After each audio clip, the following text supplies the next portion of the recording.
en el programa de predicaciones del domingo nos hemos atrevido a introducir algo que normalmente no hacemos en un culto del domingo, que es hablar de una doctrina.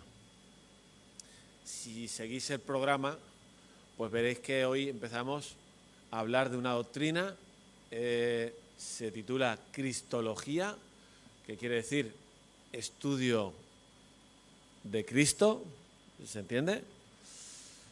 Y bueno, nos hemos atrevido porque se trata de esta doctrina en particular. Quizás sería más normal hacerlo en un estudio bíblico, ¿no? En que podemos hablar juntos, que hay más tranquilidad, pero habíamos pensado que en este caso hablar de Cristo y ver alguna cosa más, aparte de la que normalmente vemos, pues siempre será bueno. No sé qué os parece, pero creo que es así.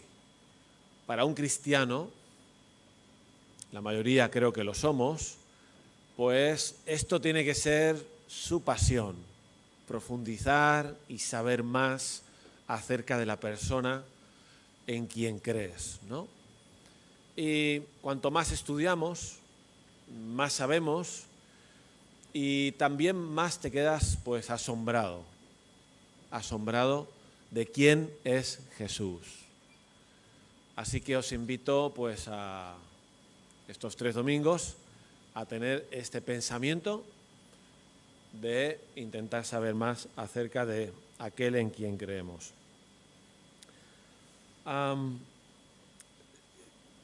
Además de que somos cristianos y nos interesa Cristo, y por eso saber más de Él siempre será bueno, si es verdad lo que decía Francisco Portillo la semana pasada cuando hablaba de adoración, qué es adorar, y citaba el autor de un libro que se llama Edmund Clowney y que dijo: la adoración es la respuesta de la criatura a la gloria revelada del Creador. ¿Se ha entendido? Hay una frase de este libro, de este autor, que dice que la adoración, pues lo que hacemos hoy aquí, adorar al Señor, y lo que podemos hacer en casa también y en nuestra vida en general, es la respuesta nuestra a la gloria revelada del Creador. ¿Se entiende esa frase? ¿Qué significa eso? Pues que nosotros adoramos gracias a que Dios se ha dado a conocer, se ha revelado y sabemos quién es, si no, no sería posible. Y nuestra respuesta de adoración depende de esa revelación que hemos recibido. Si lo digo más sencillo es, pensando en esta mañana, pues cuanto más conocemos nosotros a Cristo, el Cristo que ha sido revelado en las Escrituras, mejor será nuestra adoración, ¿sí o no? ¿Sí? Cuanto más conozcamos a Jesús, mejor será nuestra adoración. ¿Estáis de acuerdo? ¿Sí? Vale. Así que es un argumento más para pensar en que está bien que profundicemos un poquito más en quién es Jesús, ese Jesús a quien adoramos. Si alguien tiene interés en estas cosas, me he traído aquí un libraco, ya no se leen estos libros, creo yo. Este es un libro que se titula Teología Sistemática. Yo no sé cuántos habéis echado mano alguna vez de un libro así. Esta es la teología sistemática de un autor un autor reformado que se llama Berkhof. Pero hay otros libracos así, a veces en 2 tomos, como la de Schaffer o Grudem o Erickson, ¿no? Yo me las he mirado todas para ver el capítulo que habla de Cristología. Y quería explicároslo para que sepáis que si tú quieres saber más, siempre puedes. Puedes coger este tocho y buscar Cristología, buscar donde habla de la naturaleza de Cristo, que es el tema que hoy nos toca. Y ahí habla del Cristo, que es Dios, que tiene una naturaleza divina, a la vez que tiene una naturaleza humana, que es el tema que hoy nos toca dentro de la Cristología. Jesús es Dios y hombre a la vez, ¿sí? Y esto lo vamos a dejar aquí. Si alguien lo quiere ojear. También está en internet. Este no, pero la teología sistemática de Grudem o Erickson, me lo he bajado de internet, está en PDF y allí puedes leer. El tema de Cristo es un tema pues siempre apasionante, y en el mundo en que vivimos y en cuanto a las religiones también un tema pues conflictivo o que se presta a mucha discusión. Estaréis de acuerdo en que si hablamos de las religiones en general y tuviéramos que pensar en la idea de un Dios creador, que es el origen de todas las cosas, un ser supremo, la mayor parte de religiones coincidiríamos, no en todo, pero sí en la idea de ese Dios. Pero cuando se trata de hablar de Cristo, pues ahí sí que empiezan a aparecer grandes diferencias, ¿no? Por eso es importante que nosotros, que somos cristianos, evangélicos pero cristianos, sepamos quién es Jesús y lo podamos defender. Cristo es, según el apóstol Pablo, y su muerte en la cruz, causa de tropiezo para los judíos y locura para los gentiles. Una locura. Por eso digo que hablar de Cristo siempre traerá sus conflictos para unos, pero para otros será maravilloso. Por ejemplo, citando a ese texto que he dicho, dice, para los judíos tropiezo, para los gentiles locura. En cambio, para los creyentes, Cristo es poder y sabiduría de Dios, ¿no? Para unos una cosa, para otros otra cosa, pero para nosotros los creyentes, Cristo es poder y sabiduría de Dios. La Biblia dice que este tema de hoy, el que nos ocupa, que Jesús es Dios y hombre a la vez, es un misterio. Es algo difícil de explicar en realidad, algo que no encaja con la razón humana, no es lógico. De hecho, el apóstol Pablo en su primera carta a Timoteo 3:16 dice, indiscutiblemente grande es el misterio de la piedad. Dios fue manifestado en carne. Dios fue manifestado en carne. Jesús es Dios manifestado en carne, ¿no? Y eso es un misterio, dice Pablo, grande es este misterio. Así que es piedra de tropiezo para unos, locura para otros, para nosotros es sabiduría y poder de Dios, y también además es un misterio, que Dios fue manifestado en carne. Fijaos, hay un texto que me gustaría leer dentro de esta introducción, en Juan 1, creo que es un texto muy conocido y que estaréis de acuerdo que es muy importante para este tema que nos ocupa esta mañana. Juan capítulo 1, donde el apóstol Juan habla de este concepto del verbo y nos explica un poquito estas dos realidades que vemos en la persona de Jesús, que es Dios, pero también hombre. Dice la palabra del Señor, los primeros 4 versículos, en el principio era el verbo, muchos lo sabéis de memoria, ¿no?, este versículo, y el verbo era con Dios, y el verbo era, muy bien, este era en el principio con Dios, todas las cosas por Él fueron hechas, y sin Él nada de lo que ha sido hecho fue hecho. En Él estaba la vida, y la vida era la luz de los hombres. Y si vamos al versículo 14 ahora, vamos al 14, dice, y aquel verbo fue hecho carne y habitó entre nosotros y vimos su gloria, gloria como del unigénito del Padre, lleno de gracia y de verdad. Fijaos en este texto, antes que ir al tema de Jesús como Dios y hombre, fijaos en que hemos de partir de un concepto previo, que es el concepto de la Trinidad. Todos sabemos lo que es la Trinidad. No es algo que aparece en la Biblia, dicho tal cual, no aparece la palabra Trinidad, pero sabemos que hay un Dios y que se manifiesta en 3 personas y 2 de ellas aparecen en nuestro texto. Si vamos un poquito más abajo, en el 18, que dice, a Dios nadie le vio jamás, el unigénito Hijo, que está en el seno del Padre, Él le ha dado a conocer. Así que fijaos que habla del Padre, se habla del Hijo, y si fuéramos un poquito más adelante en el capítulo 2, hacia el capítulo 2, 33, no puede ser, es 1:33. Dice Juan el Bautista, y yo no le conocía, pero el que me envió a bautizar con agua, aquel que me dijo, sobre quien veas descender el Espíritu y que permanece sobre él, ese es el que bautiza con el Espíritu Santo. Son palabras que Juan el Bautista dijo acerca de Jesús. Pero fijaos que aquí aparece la otra persona que forma parte de la Trinidad, el Espíritu Santo, ¿no? Entonces esto, claro, esto es básico, pero hay que recordarlo. Dios, ¿cuántos dioses hay? Uno. Solo un Dios verdadero, pero en tres personas, Padre, Hijo y Espíritu Santo.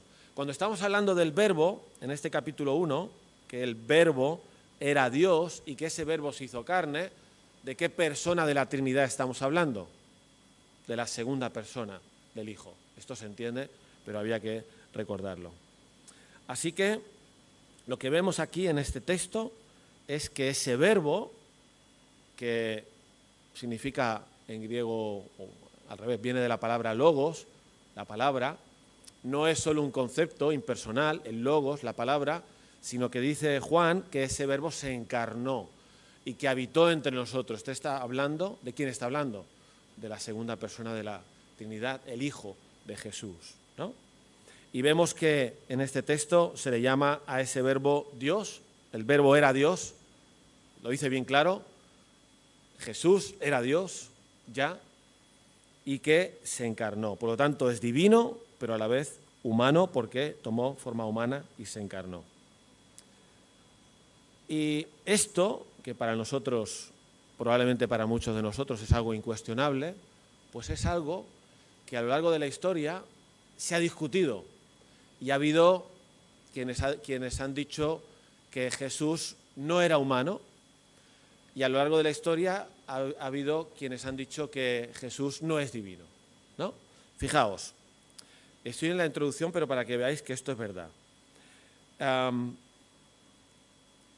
El apóstol Juan, el mismo que escribe el Evangelio, en su primera carta, ¿queréis buscarlo?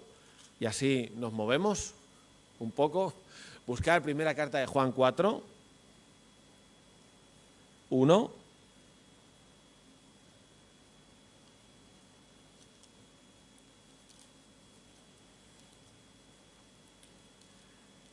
Primera carta de Juan 4:1. Dice así el apóstol Juan: Amados, no creáis a todo espíritu, sino probad los espíritus si son de Dios, porque muchos falsos profetas han salido por el mundo. En esto conoced el Espíritu de Dios. Todo espíritu que confiesa que Jesucristo ha venido en carne es de Dios, y todo espíritu que no confiesa que Jesucristo ha venido en carne no es de Dios. Y este es el espíritu del anticristo, el cual vosotros habéis oído que viene y que ahora ya está en el mundo. Y si vamos a la segunda carta de Juan, una página después, en el versículo 7 dice: porque muchos engañadores han salido por el mundo que no confiesan que Jesucristo ha venido en carne. Quien esto hace es el engañador y el anticristo. Mirad por vosotros mismos para que no perdáis el fruto de vuestro trabajo, sino que recibáis galardón completo. Cualquiera que se extravía y no persevera en la doctrina de Cristo, no tiene a Dios. El que persevera en la doctrina de Cristo, ese sí tiene al Padre y al Hijo. ¿De qué está hablando el apóstol Juan? Pues está hablando de un problema que ya existía en la época en la que él escribe. Y es que por la influencia griega, de la filosofía griega, que decía que lo material es malo en sí, pues no se podía entender que Dios, que es perfecto, se hiciera materia, se hiciera carne, se hubiera encarnado, el verbo encarnado. No puede ser. ¿Y qué decían algunos, los llamados docetistas? ¿Qué decían? Que Jesús era un fantasma, era una aparición, era una presencia, pero que no había tomado forma humana, no tenía carne y hueso. ¿Veis? Esto ya ocurría en tiempos de la iglesia primitiva. Ya había gente que estaba diciendo cosas de Jesús que no eran ciertas. Y tiene que salir Juan muy duro, ¿no? ¿Lo veis que es muy drástico? O sea, todo el que diga que Cristo no ha venido en carne, ese no es de Dios. No es de Dios. Y le hace una recomendación a la Iglesia. Por tanto, probad lo que se dice. La Iglesia tiene que ser inteligente para saber si lo que se está diciendo de Cristo es cierto o no es cierto, ¿verdad? Probad si los espíritus todos son de Dios o no. Eso es responsabilidad del creyente. Tienes que saber suficiente como para que no te cuele nadie un gol en cuanto a la persona de Cristo. Y esto es lo que hemos visto aquí en este texto de la primera carta del apóstol Juan. Bien, luego en los siguientes años, siglos, pues también se discutía un poco acerca de la naturaleza esta divina y humana de Cristo. Pues no se podía entender. De hecho, no sé si tú lo puedes entender. Que alguien, una misma persona, sea a la vez Dios y a la vez hombre. Entonces, la gente divagaba, ¿cómo puede ser que sea Dios y a la vez hombre? Si es hombre, entonces es que no es Dios, etcétera, etcétera. Hasta que llegó el momento de lo que llaman, y que es histórico, ya sé que esto a lo mejor aburre un poco, pero creo que es importante saber la historia. El concilio de Calcedonia, ¿os suena eso? Eso está en el tocho ese de ahí. En el año 451, con tanto debate de si cómo puede ser que Jesús sea hombre y Dios y no lo entendemos, y unos decían unas cosas y otros decían otras, en el año 451, en el concilio de Calcedonia, la Iglesia por fin se definió, y la doctrina que definió allí acerca de este tema es la doctrina que ha permanecido hasta hoy y que los evangélicos aceptamos. Y os voy a leer un poquito solo de lo que dice, muy poco, ¿vale? Dice, se pusieron de acuerdo. ¿Sabéis lo que es un concilio? ¿Sabéis lo que es un concilio? ¿Os suena a un concilio que hubo que en Hechos 15 aparece? Hubo un concilio en Hechos capítulo 15, es el concilio de Jerusalén. Normalmente el concilio luego viene acompañado de la ciudad donde se hizo. El concilio es la reunión de los líderes de la Iglesia para tratar un tema y ponerse de acuerdo y discutir, ¿vale? Entonces, a lo largo de la historia de la Iglesia han habido diferentes concilios, y este es uno.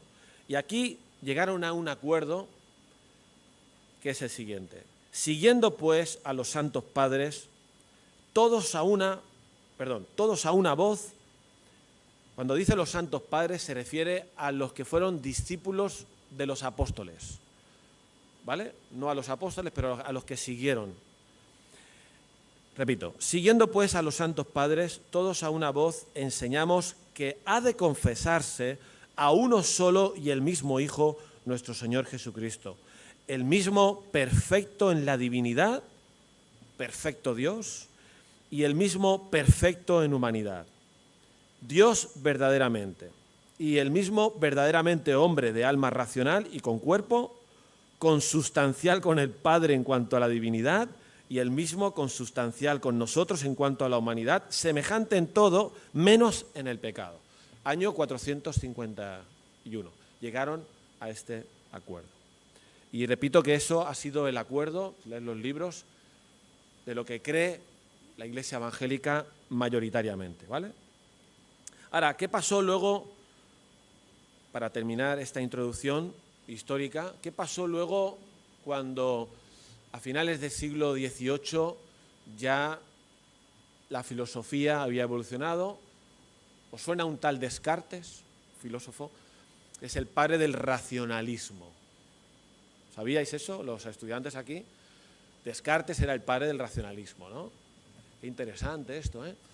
Pues, fíjate, esto fue gravísimo para la Iglesia, porque empezaron a haber teólogos que empezaron a decir que aquello que leíamos en la Biblia que no cuadraba con la razón humana, pues que no era verdad. ¿Cómo puede ser que Jesús sea Dios y hombre a la vez? ¿Eso es lógico? No. ¿Cómo puede ser que Jesús haga milagros? ¿Es lógico? No. ¿Cómo puede ser que Jesús ya estuviera antes de la fundación del mundo, si vivió unos años en Galilea? Pues no. por lo tanto todo eso fuera. Entonces, en esa época, ya del racionalismo, empezaron a haber teólogos, uno de ellos, el más conocido, von Harnack, a que todos lo sabíais. Von Harnack, ahí está en el libro. Él dijo que los milagros, por ejemplo, voy a hacer una cita de él, dice, hay muchas cosas que no entendemos, pero que se deben ver como cosas maravillosas, de momento inexplicables, pero no como milagros. Hablando de los milagros de Jesús. Esto hizo mucho daño porque empezó a haber creyentes que empezaron a dudar de si Cristo realmente era Dios o no. ¿Vale? Y entonces, claro, cuando le quitas a Cristo su naturaleza divina o su naturaleza humana, afectas a una doctrina fundamental como es la doctrina de la salvación, de la expiación, de lo que hemos celebrado ahora al tomar el pan y el vino. Si Cristo no es Dios, su sacrificio no vale para nada porque es un hombre más. Y si Cristo no es hombre, pues tampoco era válido porque hacía falta derramamiento de sangre para que el sacrificio fuera válido. Así que estos ataques a la persona de Cristo a lo largo de la historia, pues ponen en peligro cosas fundamentales de la fe cristiana. A lo mejor tú dices, bueno, esto a mí no me afecta para nada. Pues yo te digo que sí te afecta. Te afecta mucho, muchísimo, porque hemos dicho antes, tu adoración a Cristo depende de si entiendes quién es Cristo realmente. Y en el momento en que alteramos cualquiera de las dos grandes verdades acerca de su persona, ya no será igual la adoración, ni será igual tu relación con Él, ni será igual el valor que le des a sus palabras, ni será igual tu búsqueda de ayuda, ahora lo veremos luego, hacia Él, ¿no? Cuando alteramos cualquiera de estas cosas. Y el peligro de escoger a un Cristo bien por influencia de la filosofía o bien porque a mí me gusta más el Jesús que está con los pobres y yo soy de izquierdas, me gusta el Jesús que le da de comer a los pobres, que atiende a todo el mundo. Bueno, lo que yo he descubierto, y también escuchando a predicadores, es que a veces nosotros los cristianos nos hacemos una idea interesada, para nuestro interés, de quién es Dios y de quién es Jesús. Es muy fácil hacer esto, aunque no seas un filósofo ni estés afectado por la filosofía. Os voy a poner un ejemplo. Estaba una vez escuchando a un profesor de teología en una institución bíblica y el profesor citó un versículo que era Apocalipsis 3:20. ¿Sabéis lo que dice Apocalipsis 3:20? Seguro que sí, porque de pequeñitos algunos lo hemos estudiado. He aquí, yo estoy, si alguno oye, sí, está muy bien. Entonces, el predicador, el profe, nos decía que a él le gustaba mucho este Jesús del versículo 20, porque era un Jesús muy respetuoso con la persona. Está a la puerta y llama. No entra a saco. Era esto la idea. Y que quiere cenar contigo. Era un concepto muy bonito. Es que es bonito. Jesús quiere cenar contigo. ¿Qué te parece? Y entonces él atacó otros conceptos de Jesús que también estaban presentes. Y entonces yo le dije, me atreví, porque yo no soy teólogo ni nada, y yo me atreví a decir, del versículo 19, ¿qué piensas? De Apocalipsis 3. Y lo leímos allí, estábamos en la clase, lo leímos, y entonces leímos el versículo 19 que dice, ¿lo sabéis? Yo reprendo y castigo a todo aquel que amo. Yo le recordé que ese versículo también existe. Y me dijo, yo con ese versículo tengo un problema, me dijo el profesor. A mí y a los de la clase. ¿Entendéis cómo es fácil un profesor en una institución bíblica conocida escogiendo el Jesús que encaja o con mi política o con mi carácter o con mi idea de lo que tiene que ser Jesús? ¿Entendéis? Y claro, no podemos hacer nosotros esto. Esto es muy grave, porque al final las consecuencias de aquel concepto llevaban incluso a pensar, como hay otras religiones que piensan, en el universalismo, pues que todo el mundo al final, crea lo que crea, se va a salvar, ¿no? Y venía a partir de este razonamiento. Bien, ¿por qué toda esta introducción? Porque os quiero convencer, y no lo vamos a hacer, y no vamos a acabar este tema en 2 domingos, os quiero convencer de que cuanto más sepamos acerca de Cristo, mejor.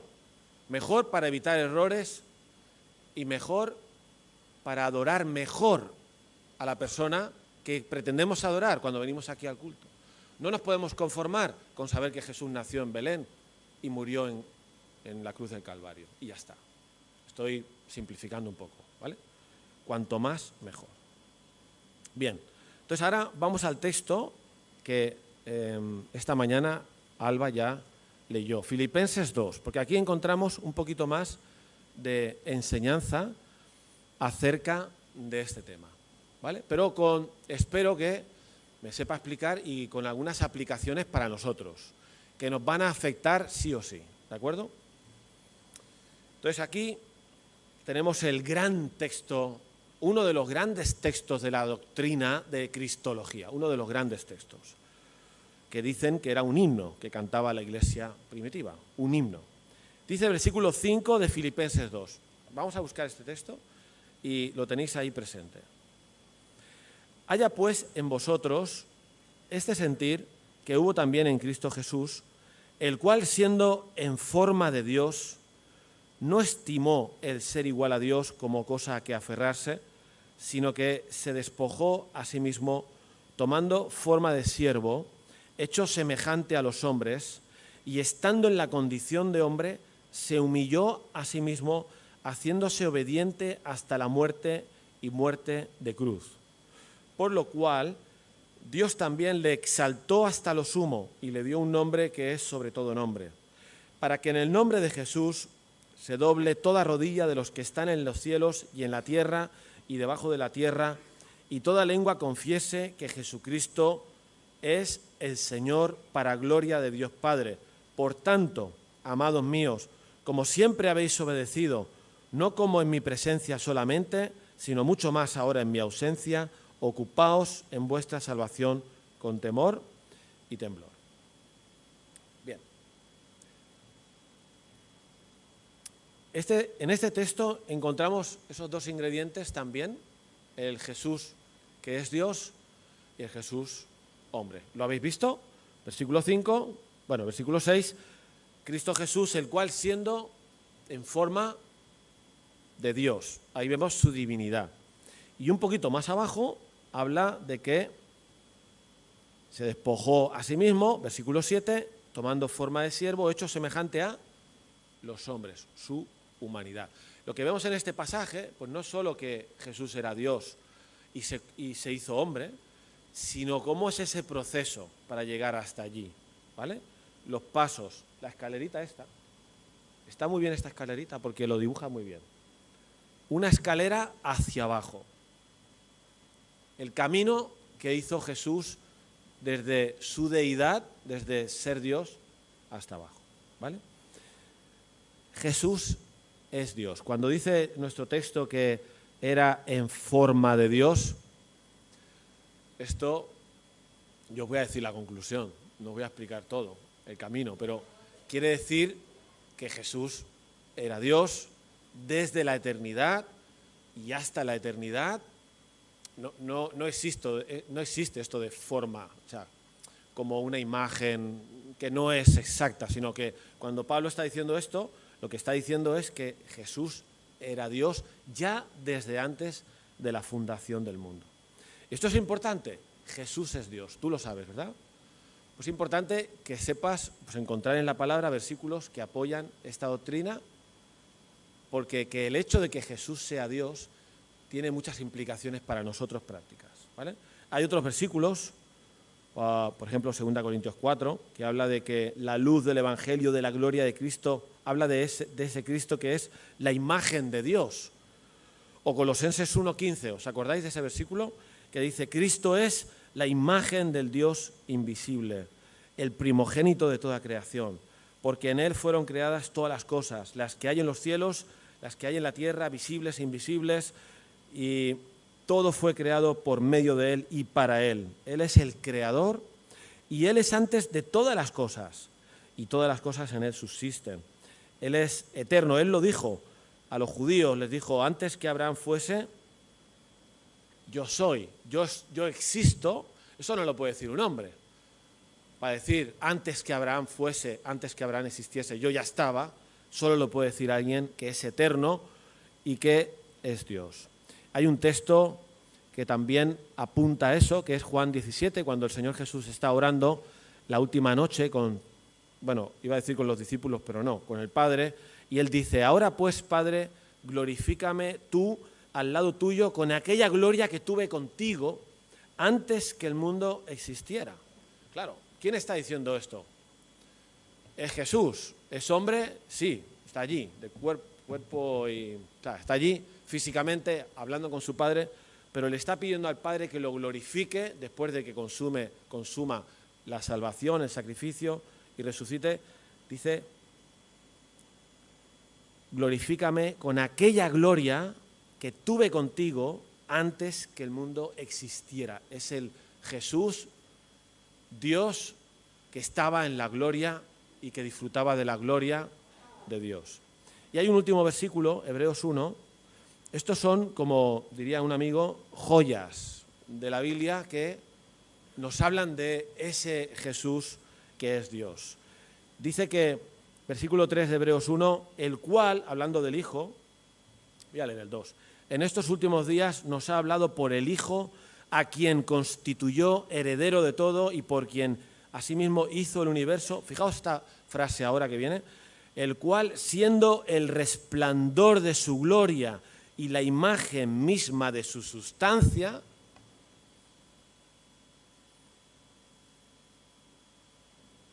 y quien sustenta todas las cosas con la palabra de su poder, habiendo efectuado la purificación de nuestros pecados por medio de sí mismo, se sentó a la diestra de la majestad en las alturas. Esto es para leerlo varias veces, porque no creo que lo hayamos entendido en la primera lectura, ¿no? Pero te quedas impresionado de Jesús, ¿no te quedas impresionado? ¿No te quedas como alucinando? Es el resplandor de la gloria de Dios y la imagen misma de su sustancia. Cristo Jesús es Dios. ¿Qué implicaciones tiene esto para nosotros? Una, ya la hemos dicho, es una implicación un poco doctrinal, lo que pasa que es muy importante. Dice el apóstol Pedro en su primera carta que fuimos rescatados, tú y yo, fuimos rescatados de nuestra vana manera de vivir, no con cosas corruptibles como oro o plata, sino con la sangre preciosa de Cristo. Eso quiere decir que era hombre, porque tenía sangre. Pero luego añade, como de un cordero sin mancha y sin contaminación. El único sacrificio que Dios podía aceptar para perdonarte y a ti y a mí era el de alguien perfecto. Por eso Jesús, el que se iba a sacrificar por nosotros, tenía que ser Dios, tenía que ser perfecto. Tenía que ser como un cordero, como en el Antiguo Testamento, sin mancha, sin contaminación. Hebreos 7:26 dice que tal sumo sacerdote, hablando de Cristo, nos convenía, santo, inocente, sin mancha, apartado de los pecadores y hecho más sublime que los cielos. Si Cristo no es Dios, no sirve para nada lo que hizo en la cruz. ¿Lo entiendes? Por lo tanto, ojo con quien te diga eso.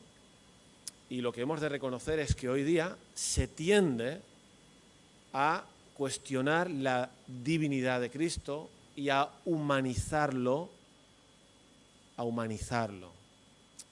Nos gusta más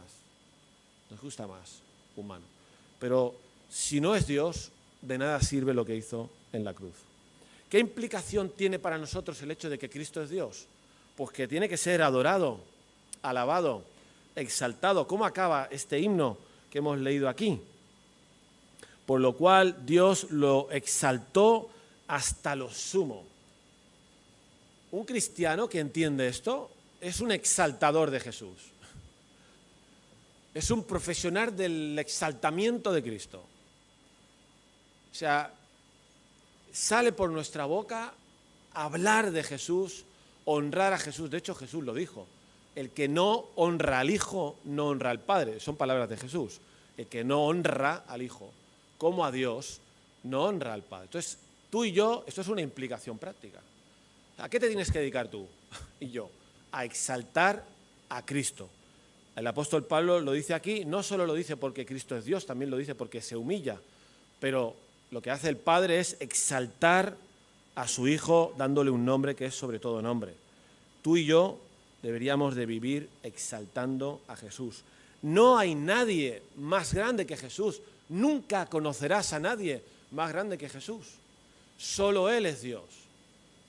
¿De quién vamos a hablar entonces más que de otra cosa? De Cristo. Hemos de ser expertos en exaltar a Cristo, hablar de Cristo, adorar a Cristo, alabar a Cristo. Hay una tercera implicación, antes de seguir, que es muy importante, y es que sus palabras y Él tienen autoridad sobre nosotros, porque es Dios, ¿lo entiendes? Si es un coleguilla, un amiguete, si le vamos quitando un poquito de divinidad y lo vamos convirtiendo en hombre, un gran hombre, eso sí, un hombre ejemplar, un hombre con muchos valores, un hombre al que hay que seguir, pero si no es Dios, tú puedes discutirle, puedes desobedecerle tranquilamente, no pasa nada. Pero si es Dios, Cristo, Él y sus palabras tienen autoridad sobre nosotros. Jesús le dijo a sus discípulos, vosotros sois mis amigos si hacéis lo que os mando. ¿Quién puede decir esto? Hombre, tu jefe, en la empresa sí, tu jefe.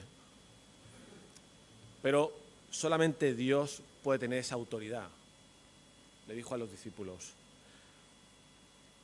Fijaos, ¿esto tiene implicaciones en tu vida práctica? Sí. ¿Qué hace Jesús en sus últimas palabras cuando se despide de los discípulos? Antes de ascender al cielo, ¿qué hace? ¿Qué dice? Además, usa unas palabras de autoridad. Dice, toda autoridad me ha sido dada.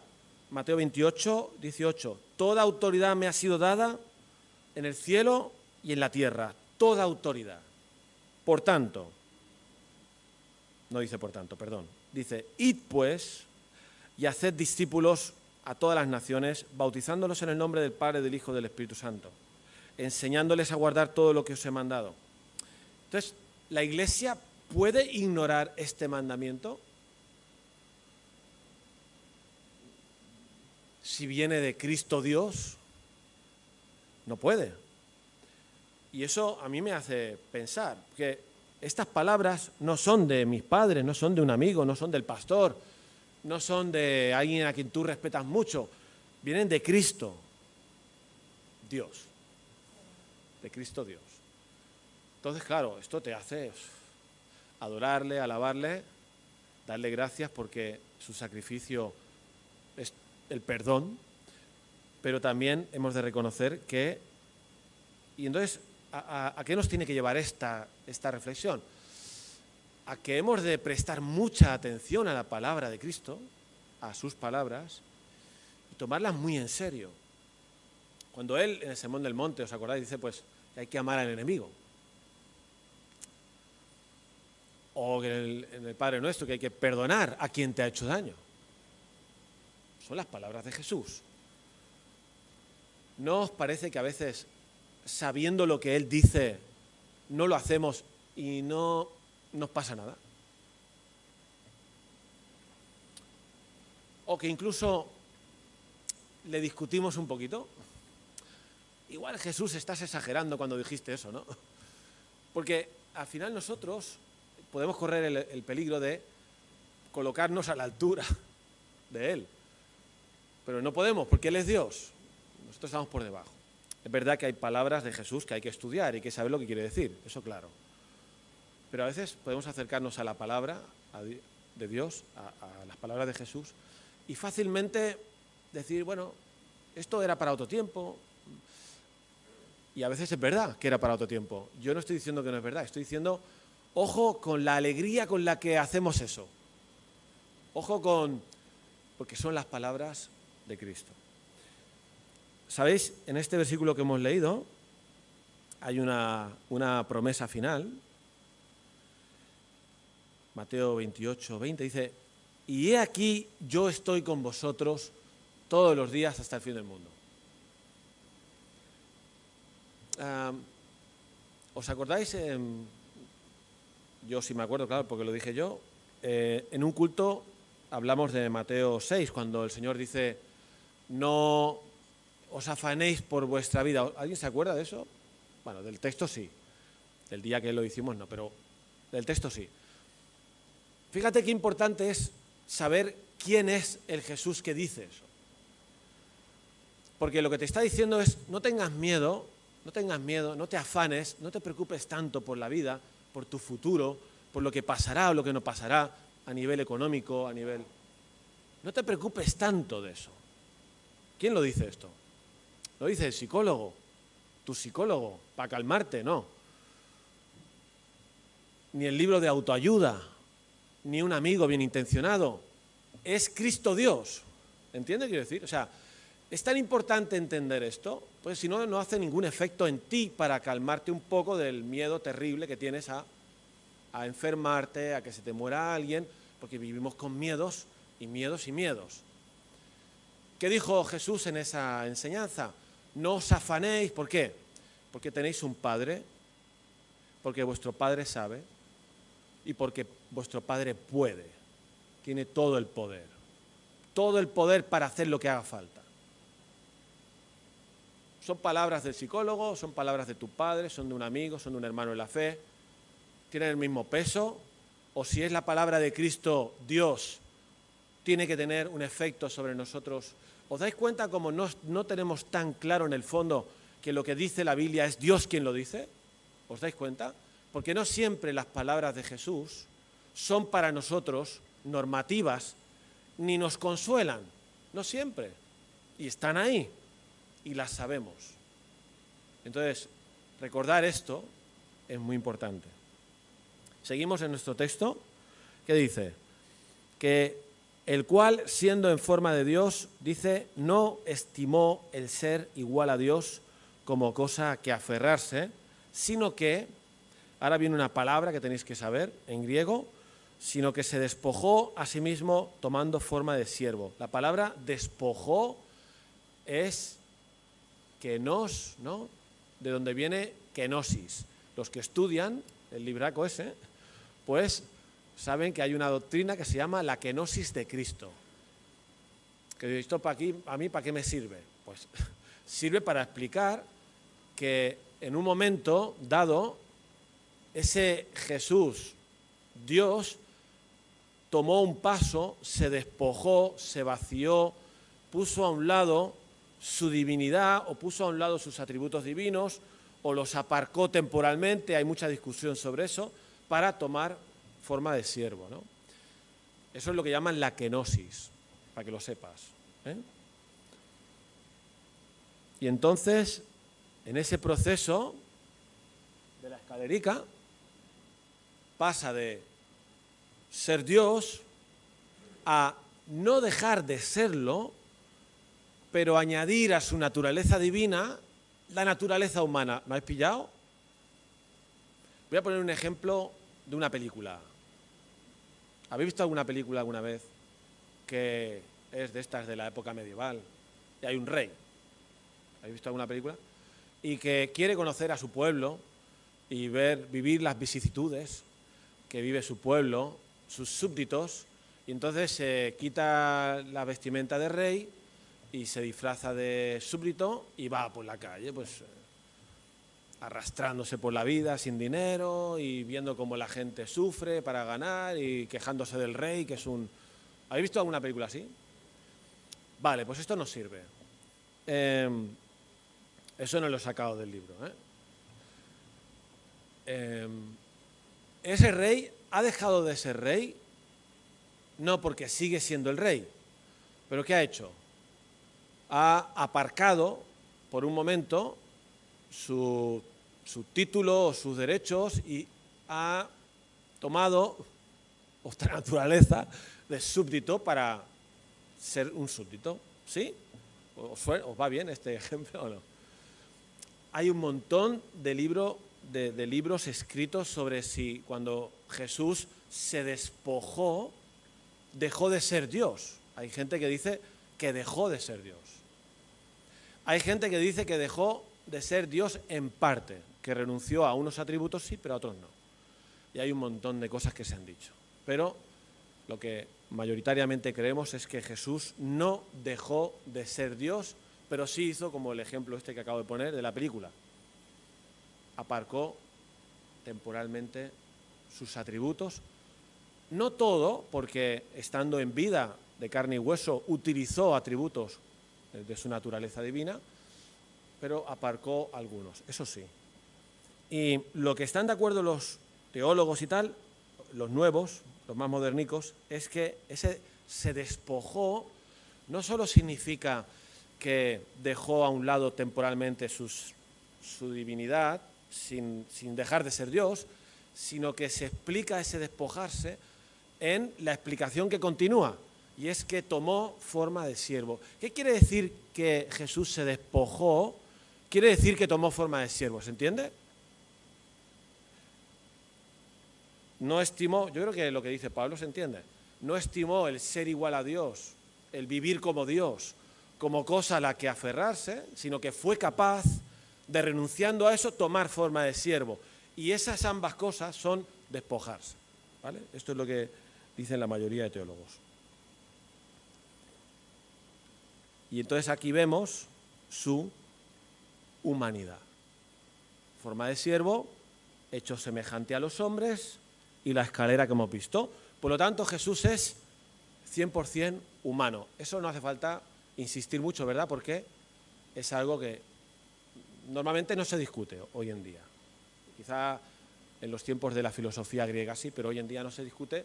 Jesús era un hombre, tenía que comer, respiraba, se cansaba, lloraba, sudó, gotas de sangre, era un hombre.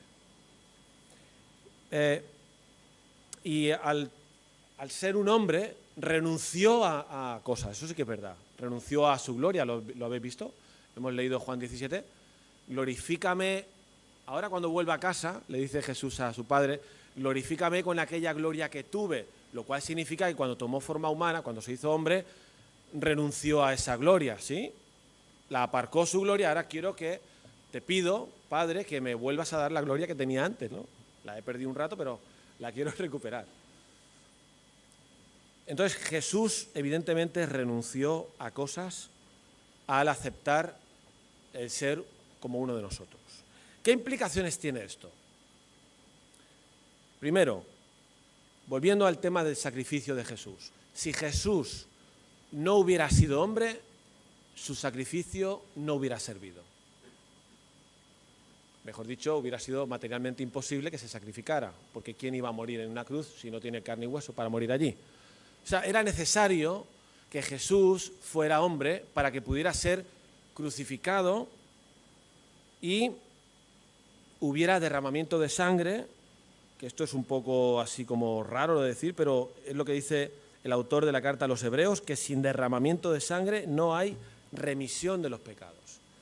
Por lo tanto, si Jesús se hubiera quedado aferrado a su divinidad en la gloria y no se hubiera hecho hombre, no existiría el perdón para nosotros.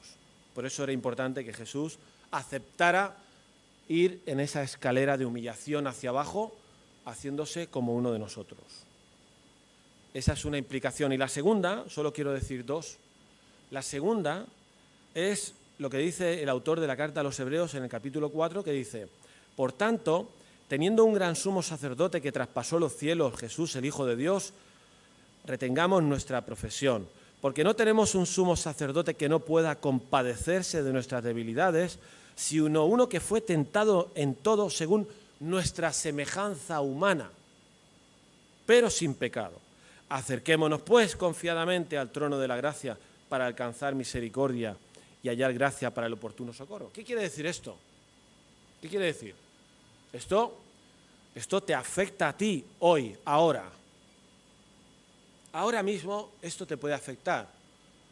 Porque lo que está diciendo el autor de esta carta es que ya que Jesús fue humano y fue tentado en todo según nuestra semejanza, según nuestra naturaleza humana, Él fue tentado en todo como un hombre normal y corriente, entonces Él puede compadecerse de tus debilidades. Aunque Cristo es Dios y tiene toda la autoridad de Dios, eso no te tiene que asustar, porque también fue humano y te entiende. Y dice el autor de la carta a los Hebreos, acerquémonos a Él porque nuestro sumo sacerdote puede compadecerse de nuestras debilidades. Eso te afecta hoy, porque a lo mejor tú tienes una idea del Dios divino y no crees que este Jesús te puede entender en tu miseria, en tu problema, en tu pecado, en tu vicio, en tus contradicciones humanas, todo lo que a veces tenemos. Lo que está diciendo aquí es que sí, gracias a que fue hombre y tuvo que sufrir como un hombre y ser tentado, es que según este autor de la carta a los Hebreos podemos acercarnos desnudos, literalmente dice el texto, tal y como estamos, para hablar con Él de lo que haga falta hablar, porque no se va a asustar. Tranquilo, que no lo vas a pillar desprevenido a Cristo, como si se fuera a sorprender de algo que tú le vayas a contar, porque Él ya lo ha vivido antes que tú, pero sin pecar. Eso sí que es verdad. Cristo fue humano, pero no pecó. Y eso era necesario para que su sacrificio fuera aceptable. Por último, este pasaje no solo nos dice que Cristo era Dios y hombre, y eso tiene implicaciones, sino que hace un dibujo de cómo fue eso con esta escalerica aquí. Y esta escalera tiene tela, porque se lee muy rápido, pero es muy fuerte lo que Cristo estuvo dispuesto a hacer, porque era la única manera de perdonarte a ti y salvarte a ti y a mí. Es tremendo que Cristo, teniendo todo el derecho de la divinidad, estando en la gloria, en las habitaciones celestiales, disfrutando de la comunión con su Padre y el Espíritu Santo, dice que no estimó el ser, todo esto para agarrarse a eso. ¿Tú qué hubieras hecho si fueras Dios? ¿Te hubieras hecho hombre? Si tú fueras Dios, ¿te hubieras hecho hombre? Cristo no estimó, sino que se despojó, aparcó y, siguiente paso, tomó forma de siervo. Luego dice lo de hombre, pero nos quedamos con la idea del siervo. Date cuenta que qué paradoja más grande aquí, ¿eh? El que es Señor de todo, lo hemos leído, el creador de todas las cosas, el resplandor de la gloria de Dios, el Señor convertido en un siervo. Es la gran paradoja, contradicción, misterio, milagro, como quieras llamarlo. Esto no lo hace nadie, no conoces a nadie que haga esto. Hecho semejante a los hombres, tuvo que sufrir como un hombre las limitaciones de un hombre normal. Tuvo que sufrir el dolor en sus manos, en sus pies, de la muerte cuando murió. Y es lo que viene ahora.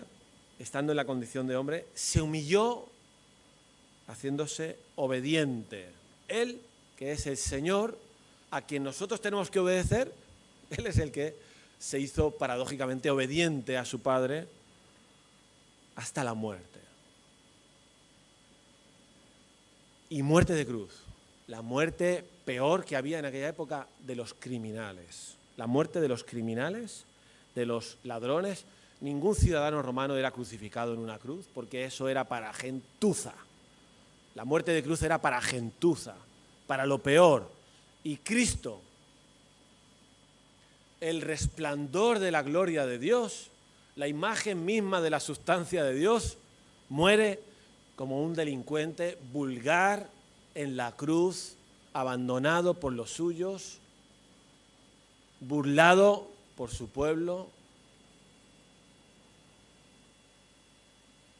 Y esto es lo que en teología llaman la kenosis. ¿Qué te parece esto? Esto tiene 3 implicaciones y con eso acabo.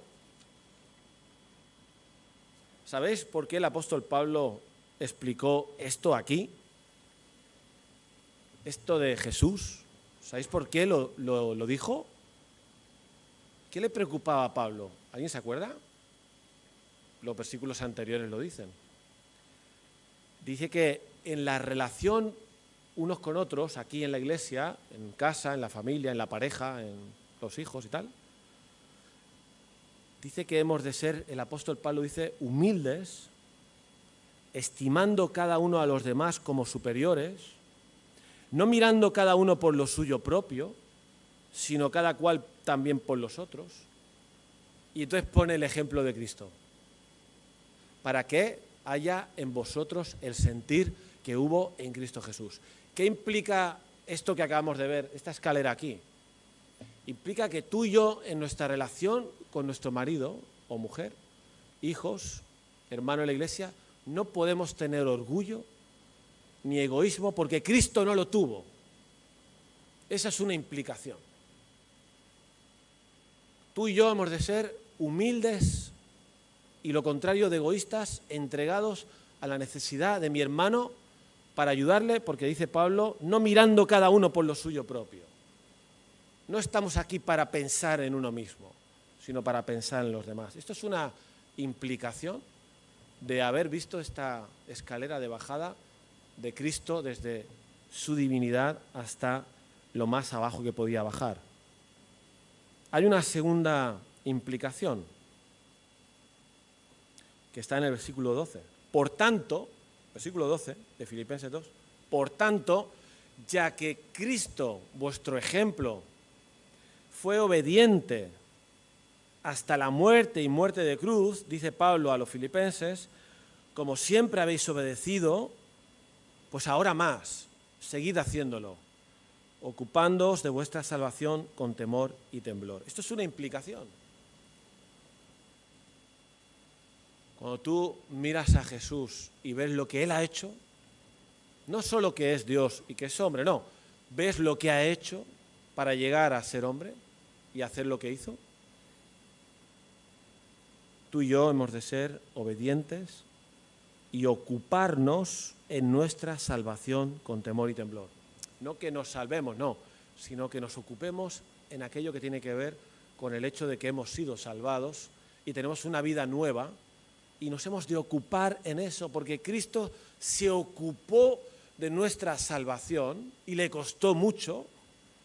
Nosotros, iglesia, no podemos estar acomodados, hemos de estar ocupados con temor y temblor. Y la última implicación, que es la más chula aquí, la última implicación, ¿qué hace Pablo cuando explica esa escalera de bajada? Aquí faltaría otra cartulina, Alba, para la semana que viene, para ponerla aquí y que fuera para subir para arriba, ¿no? O sea, si acabamos el texto, el dibujo tendría, para ser completo, sería: no estimó el ser igual a Dios como cosa a que aferrarse, sino que se despojó,